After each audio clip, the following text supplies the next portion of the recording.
예, 비상계엄 당일 계엄군은 미군과 공동으로 선거연선을 급습해서 중국인 간첩 99명을 체포해 오키나와 미군 기지로 압송했다. 이런 혹시 기사 알고 계시죠? 기사도 알고 예. 그 주한 미군 당국에서 부인한 것으로 알립니다. 예, 미군 당국도 부인했고 또 이 내용이 그럼에도 불구하고 헌법재판소 그 심리 과정에서 변호인에서도 이게 거론이 될 정도로 이게 죽지 않고 계속 지금 나오고 있습니다. 그리고 이게 여러 가지 매주 이루어지는 그 탄핵 반대 집회에서 그 단골 메뉴로 계속 확산되고 있는 형국이죠.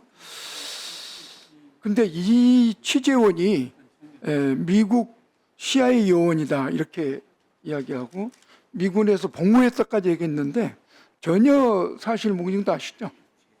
사실 예. 무근인 걸로 압니다. 예, 최근에 캡틴 아메리카 복장을 참 특이하기도 하게 그러냐 구속됐습니다만 이분을 포함해서 지금 주중대사관 앞에 이 극우단체 이 반중 집회가 계속되고 있고 그러면서 마치 국내 정치, 국내 선거에 중국이 개입한 것 같은 계속 문제제기를 하면서 중국에 대한 반중 여론 또 시민들에까지 위협 행위를 지금 하고 있는 것도 알고 계시죠? 듣고 있습니다. 예. 이게 국내 여론에도 문제를 이야기하고 있습니다만 한중 관계, 외교 관계에도 큰 지금 쟁점이 되고 있다고 생각합니다. 그런데 최근에 한중 관계가 회복 국면에 지금 접어들고 있지 않습니까? 네. 예. 그래서 작년에 무비자 입국 포함해서 올 아마 지난 우리 국회의장이 중국을 방문했을 때 곧 조만간 아마 4월인가요? 봄이면 뭐 한일령 해제를 포함해서 한중 관계 복원에 진전이 있을 거라는 이야기도 좀 들은 바 있고 또 가을에 있을 에이펙 총회에서도 시진핑 주석의 참석을 또 언급하기도 했는데 참석 가능성. 근데 이런 그 한중 관계의 큰 그 문제를 이야기하고 있는 이런 행위에 대해서 외교부는 다른 여러 그 부처나 기관에 대비해서 전혀 공식적 대응 입장이 좀 없는 것 같은데 이거에 대해서 외교의 책임 당국으로서 좀 적극적 역할을 필요한 거 아닙니까? 어떻게 생각하십니까?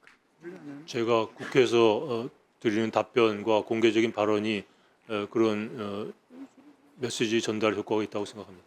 이거에 대해서 분명한 입장을 밝히지 않았는데 그 입장이라는 건 제 답변으로 밝혔다고 생각하고요. 예. 구체적인 조치가 뭐가 필요한지는 좀 들여다봐야겠습니다. 그래서 이런 행위에 대해서는 사실 무근이고 있을 수 없는 거는 공식적 이런 대응이 필요하다 보이고요. 또 하나 좀 띄우겠습니다. 지난주 미국의 워싱턴 DC에서 시팩이라는 이 보수 정치 행동주의 단체 큰 행사가 열렸죠. 여기에는 트럼프 대통령을 포함해서 주요 장관들까지 대거 참여하는 아마 미국의 중요한 정치 행사로 되어 있습니다. 이 행사에 K시팩이라는 한국 보수지휘 연합이 부스를 설치해서 한국의 이 부정선거 때문에 이번에 비상계엄이 발발했다라는 이런 가짜 뉴스를 퍼뜨리고 있고 특히 이 한국 부정선거 배후에 중국 공산당이 숨어 있다.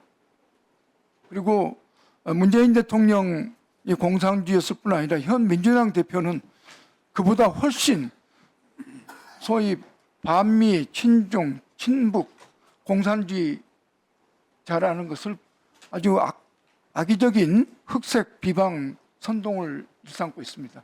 이거 내용 아십니까요? 보도를 보고 알고 있습니다. 예. 이것은 소위 한미동맹에도 큰 악영향을 미칠 뿐 아니라 한국과 트럼프 미 정부 하에 이간질을 위한 그런 대로 악의적으로 작동하고 있습니다.